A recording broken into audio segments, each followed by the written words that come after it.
Bien, mis estimados estudiantes, vamos a dar comienzo al tema número 3, poesía hebrea y figuras literarias. En esta clase estaremos tratando, esta clase número 1, la poesía hebrea y lenguaje figurado de las escrituras.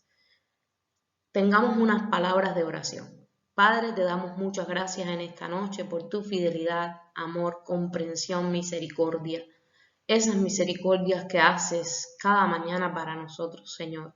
Gracias, Dios, porque nos renuevas el gozo, nos renuevas la esperanza, nos das contentamiento para seguir adelante. Gracias por la salvación tan grande que nos has dado y la oportunidad de servirte. En el nombre de Jesús, ruego que tú bendigas a cada uno de estos estudiantes que escuchan. Llénales con tu Espíritu Santo, llénales de tu poder, de tu gracia, de tu unción. En el nombre de Jesús sean prosperadas todas las cosas que ellos emprendan, Señor, y dale conforme al deseo de sus corazones y en tu perfecta voluntad. En el nombre de Jesús lo pido todo y te doy muchas gracias sabiendo que tú siempre nos escuchas.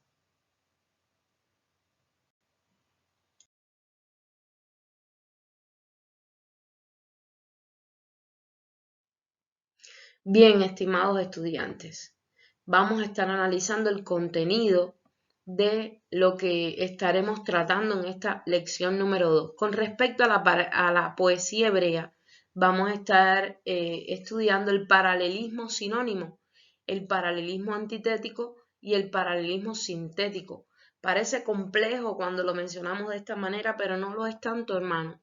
Es más sencillo y se vuelve más fácil de entender cuando ya analizamos todos estos términos con ejemplos y demás. También vamos a estar analizando el lenguaje figurado.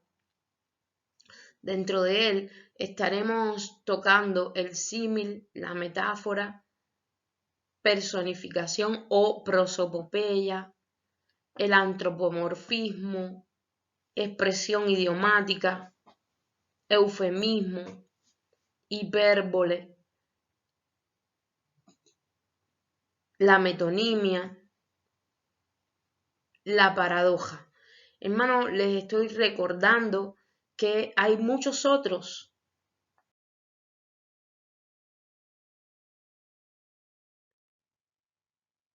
Bien, amados, quisiera recordarle antes de entrar a dar una explicación acerca de este punto específico acerca de la poesía hebrea, que hay muchas otras figuras literarias, pero solamente vamos a tocar estas por causa de tiempo y por causa también de lo que ustedes van a estar necesitando en este periodo de sus vidas ministeriales y de liderazgo. Quizás en otros cursos usted pueda incrementar el aprendizaje, el conocimiento acerca de las figuras literarias y del lenguaje figurado. Pero bien, vamos a hablar acerca de la poesía hebrea. El escritor M.S. Terry dice lo siguiente acerca de este tema. Buena parte del Antiguo Testamento está compuesto en un estilo y forma de lenguaje muy por arriba de la simple prosa. Los libros históricos abundan en vibrantes discursos, odas, piezas líricas, salmos y fragmentos de cantos.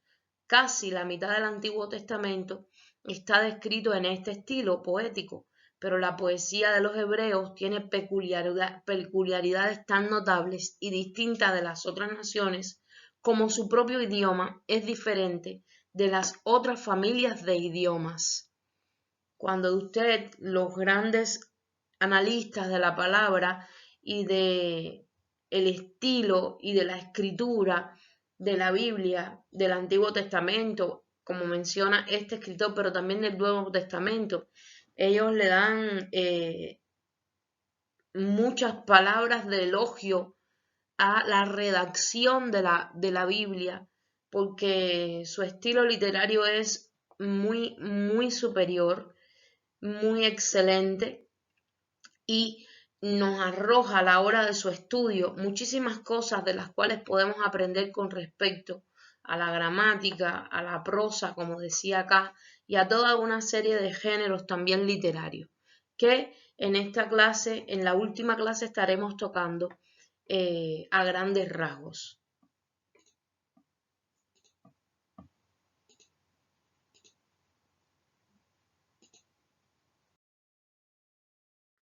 La poesía hebrea no tiene ni rima ni escala métrica que cuidar al traducir. No es como nuestros escritos.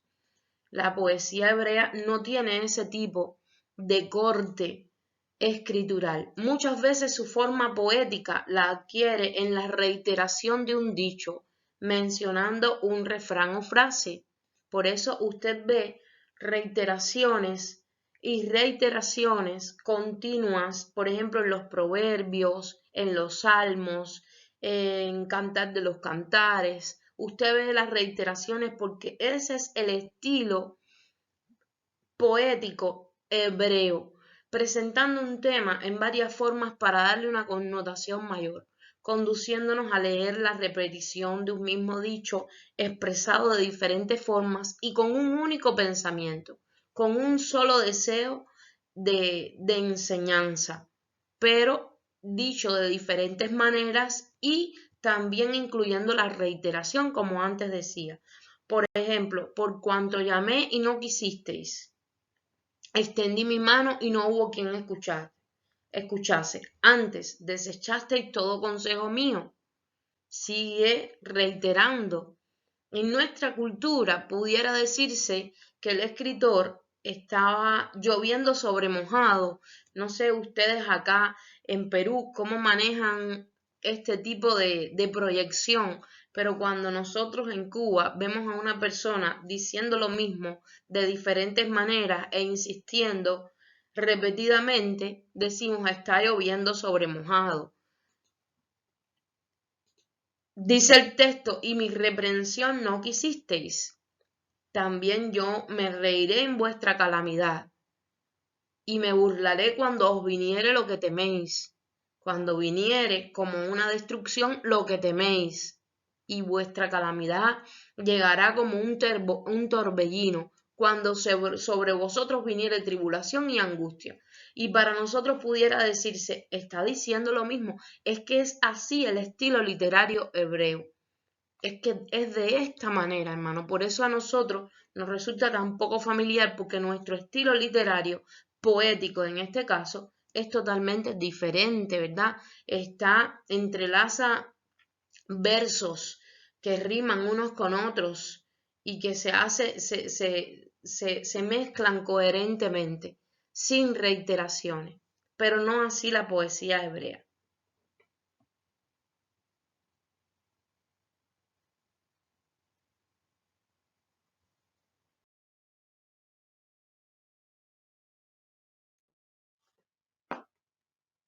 Las formas más comunes y regulares del paralelismo hebreo las califica Louks, otro escritor, bajo tres divisiones generales que denomina sinónima, antitética y sintética.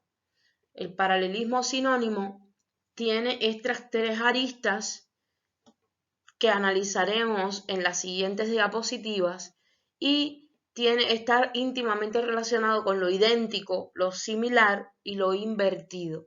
Y ahora vamos a ver qué cosa es paralelismo sinónimo y estas tres características que se derivan del mismo, qué cosas son también.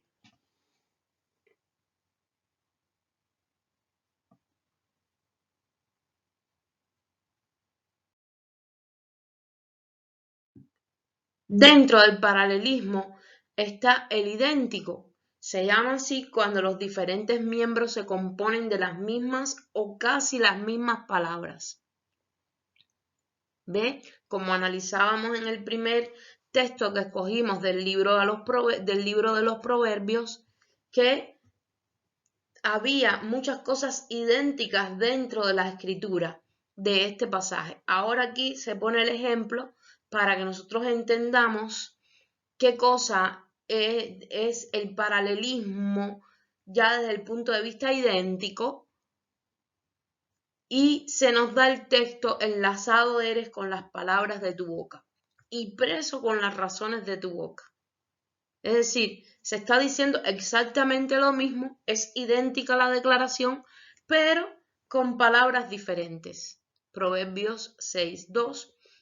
Acá otro ejemplo, alzaron los ríos, oh Jehová, alzaron los ríos sus sonidos, alzaron los ríos sus ondas.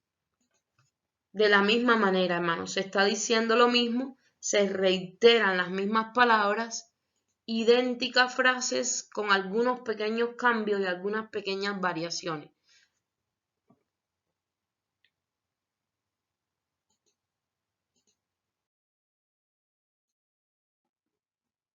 Acá tenemos otro tipo de paralelismo que es el similar, cuando el sentimiento es sustancialmente el mismo, pero las figuras, pero el lenguaje y las figuras son diferentes, porque él la fundó sobre los mares y la afirmó sobre los ríos. Es decir, cuando decimos paralelismo similar, paralelismo porque hay dos frases que coinciden una con la otra, que están en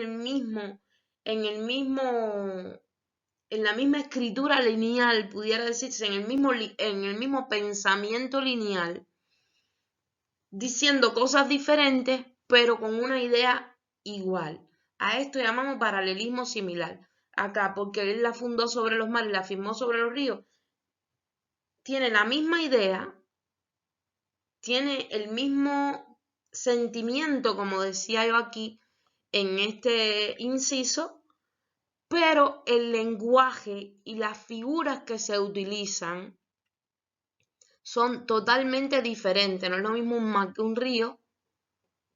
Afirmó una cosa, fundó es otra, pero cuando usted une estas dos frases, trae el mismo resultado que se quiere transmitir.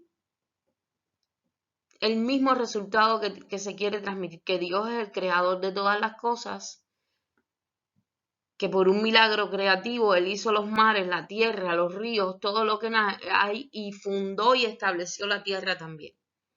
En el segundo ejemplo hay una pregunta y una segunda pregunta que son cosas diferentes pero tienen la misma intención educativa. ¿Acaso gime el asno montés junto a la hierba? ¿Muge el buey junto a su pasto? Son dos figuras diferentes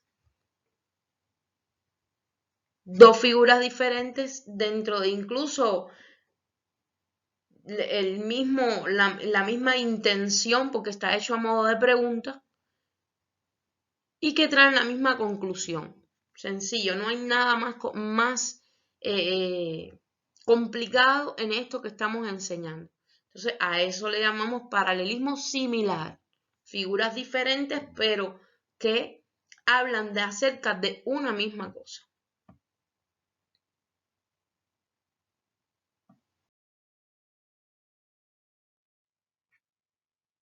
Invertido se llama cuando existe una inversión o transposición de palabras o sentencias, de manera que se cambia el orden del pensamiento.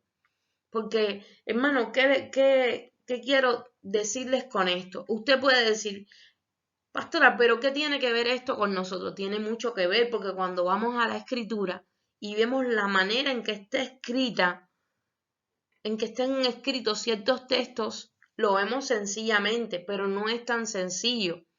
Hay una regla detrás, hay un principio detrás literario que está marcando la forma de redacción de ese texto. Por eso a la hora de hacer interpretaciones tenemos que saber también este tipo de cosas. A la hora de explicar incluso a nuestros discípulos, que hay personas que preguntan, ¿y por qué la Biblia reitera tanto? ¿Y por qué la Biblia dice lo mismo o aparentemente lo mismo? Y aquí, en este caso de invertido, ¿y por qué dice una cosa y después otra? No está diciendo una cosa y después otra, está diciendo los cielos cuentan la gloria de Dios y la obra de sus manos denuncia la expansión. Lo mismo pero de una manera invertida. Primero los cielos cuentan la obra de Dios y ahora la obra de sus manos es la que hizo toda la expansión. Y esto tiene un nombre dentro de la literatura. Se llama un paralelismo invertido.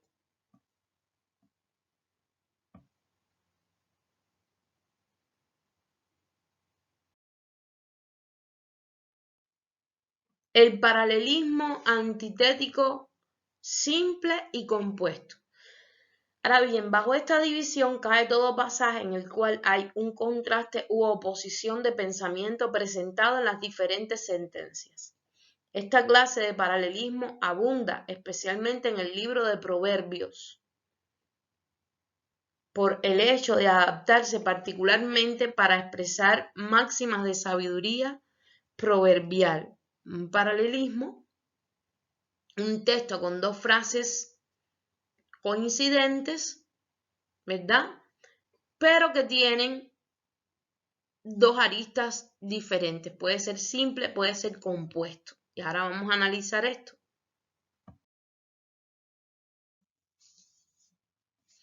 Simple, cuando el contraste se presenta como un dístico de sentencias simples. Un dístico es una composición poética o estrofa de dos versos que expresan un concepto completo.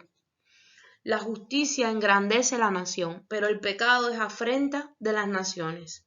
Proverbios 14, 34. Usted ve un verso completo aquí, pero con dos sentencias que expresan dos versos, pero con una sentencia que expresa un concepto completo de lo que se quiere enseñar.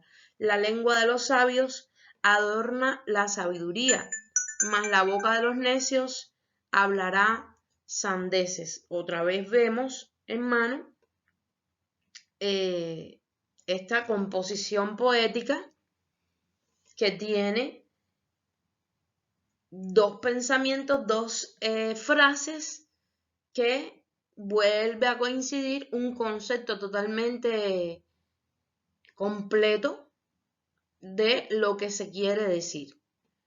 Compuesto cuando hay dos o más sentencias en cada miembro de la antítesis.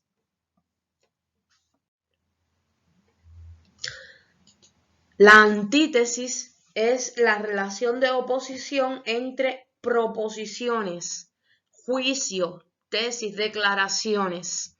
Hay una oposición acá en estos dos planteamientos.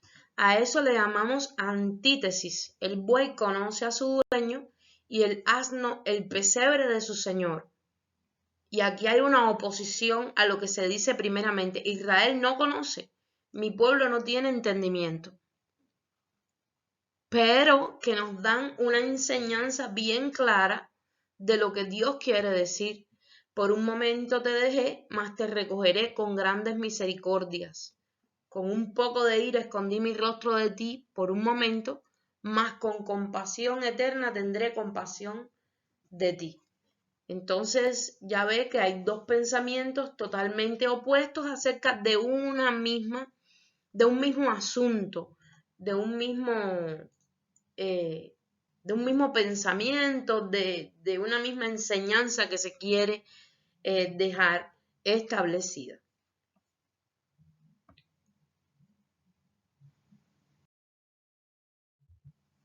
Ahora bien, está el paralelismo sintético correspondiente y el acumulativo. El paralelismo sintético no repite la misma idea que en el hemistiquio primero, sino que abarca una amplia gama de relaciones entre los hemistiquios. Por lo general, el segundo completa, explica, ejemplifica o termina de expresar el pensamiento enunciado en el primero. Quisiéramos, hermanos, señalar que hemistiquio responde al significado de la mitad o fragmento de un verso que se mide en métrica como si fuera un verso entero y va separada de la otra mitad por una pausa en la entonación. Es decir, el hemistiquio es la mitad de un verso. La mitad de un verso. Eso es un hemistiquio. Cuando usted vea esta palabra en cualquier texto que trata acerca de literatura, no solamente en la hebrea, responde a este significado.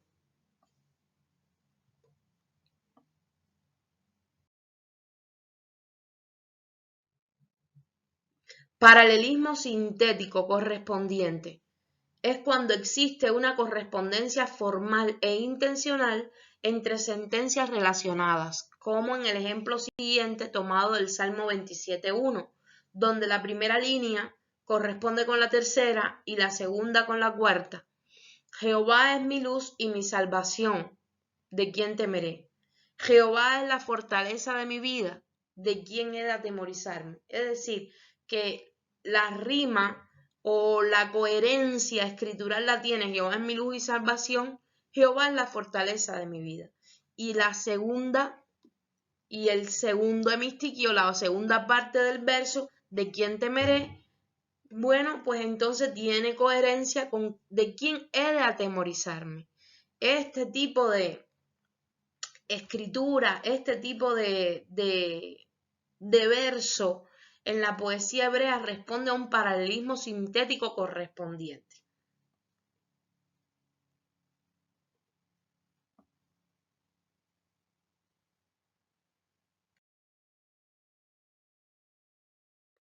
Está el acumulativo, cuando hay una culminación de sentimiento que corresponde a través de los paralelos sucesivos. Es como que por añadidura se va añadiendo y añadiendo y añadiendo en la medida que va tomando temperatura la enseñanza, que va tomando temperatura lo que se quiere decir. O cuando existe una constante variación de palabras y de pensamientos por medio de la simple acumulación de imágenes y de ideas. Por ejemplo, acá en el Salmo 1, versículo del 1 al 2, sucede este fenómeno. Bienaventurado el varón que no anduvo en consejo de malos, ni estuvo en camino de pecadores, ni en silla de escarnecedores asentado, sino que en la ley de Jehová está su delicia, y en su ley medita de día y de noche. Y si seguimos leyendo el Salmo, nos seguimos encontrando el mismo tipo de redacción. Es por acumulación. ¿Ok? Así hay muchísimos otros ejemplos en la escritura, sobre todo en los Salmos, que responden a este tipo de paralelismo. Buscad a Jehová mientras pueda ser hallado. Llamadle en tanto que está cercano. Deje el impío su camino, el hombre inicuo sus pensamientos, vuelva hacia Jehová, quien tendrá de él misericordia, y al Dios nuestro, quien será amplio en perdonar. Cuando vemos esto, estamos frente a un fenómeno de paralelismo acumulativo.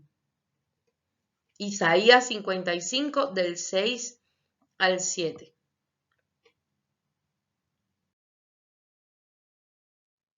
Bien, los vuelos poéticos en la poesía hebrea podemos describirlos como llenos de giros imprevistos, así como de líneas rotas y desiguales, que no tienen nada que ver con la rima nuestra, y de repentinas y breves explosiones de oración o de sentimentalismo. Producían una gran variedad de expresiva forma de sentimientos los hebreos, una gran variedad. Esto usted lo puede notar en los Salmos. Los Salmos es un libro por excelencia para ver este tipo de escritura. Ese lenguaje esmeradamente elaborado puede servir mejor que otro para hacer más profunda la impresión del pensamiento divino que se comunica. Ese lenguaje tan, como dice acá, esmeradamente escrito, pensado, transmitido, plasmado en papel, refuerza con una profundidad estremecedora lo que Dios quiere transmitir, que llegue la escritura, que llegue gritándole a la mente de la gente.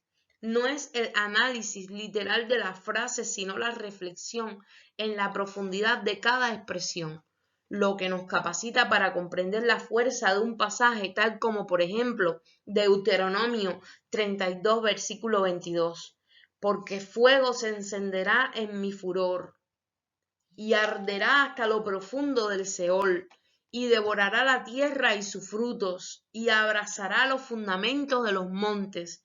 Hermano, produce un sentimiento de terror esto, un sentimiento también de temor a Dios, es que ante tal declaración hay que temerle. No pude encontrar otra ilustración más descriptiva que esta que les puse acá en esta diapositiva para reflejar lo que vino a mi mente cuando yo leí este texto. Habla acerca de que Dios es irresistible, que en Él hay un poder gigantesco, hay un poder que va por encima de cualquier fuerza humana conocida, hermano, y que hay que temerle a Dios. Hay que temerle a Dios.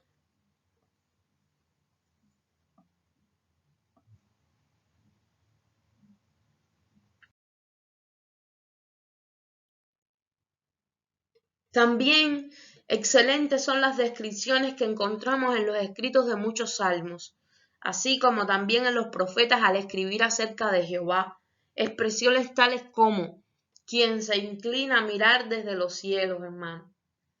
Excelentes, excelentes. Este tipo de pensamiento tiene que salir de la mente del Espíritu Santo. Tiene que salir del Espíritu Santo. Cuando a mí la palabra me habla de que el Señor se inclina a mirar desde los cielos, me da una imagen de magnificencia, de poderío, de majestuosidad. Y desde mi posición como ser humano, me hace tan pequeña, hermano, porque Dios es inmenso. Las naciones le son como la gota de agua que cae en el cubo. Yo creo que no se le pudo haber, no le pudo haber dado al Espíritu Santo una revelación tan poética, tan ilustrativa del poderío de Dios a Isaías. Las naciones le son como la gota de agua que cae en el cubo. Qué pequeños, qué frágiles, qué vulnerables somos, hermano. Y las naciones, no se está hablando de un individuo, no, se está hablando de naciones, como la gota de agua que cae en el cubo, el que puede descender con una nube debajo de sus pies, su cabalgar sobre un querubín y hacerse visible en las alas del viento. Qué lindo, hermano, qué cosa más preciosa, qué lenguaje poético más romántico de la persona de Dios, su estar de pie y medir la tierra, su cabalgar en caballos y andar en carrozas de salvación, con rayos procedentes de sus manos y el resplandor de su fulgente lanza asombrando al sol y a la luna en los cielos. ¿Qué les parece este tipo de escritura, hermano? Una escritura que es admirada hasta en los contextos seculares, porque la Biblia tiene un alto nivel cultural, hermano. Todos estos pasajes y otros semejantes a ellos no son más que descripciones poéticas de la potencia y la majestad de Dios en su administración providencial del mundo. Se los dejo para que usted después los busque en los diferentes profetas y las diferentes partes de la Biblia. Pero no cabe la más mínima duda que nuestra mente se va a lugares totalmente codificados como infinitos cuando estos versículos, cuando estos pasajes nos hablan y de esta manera acerca de Dios.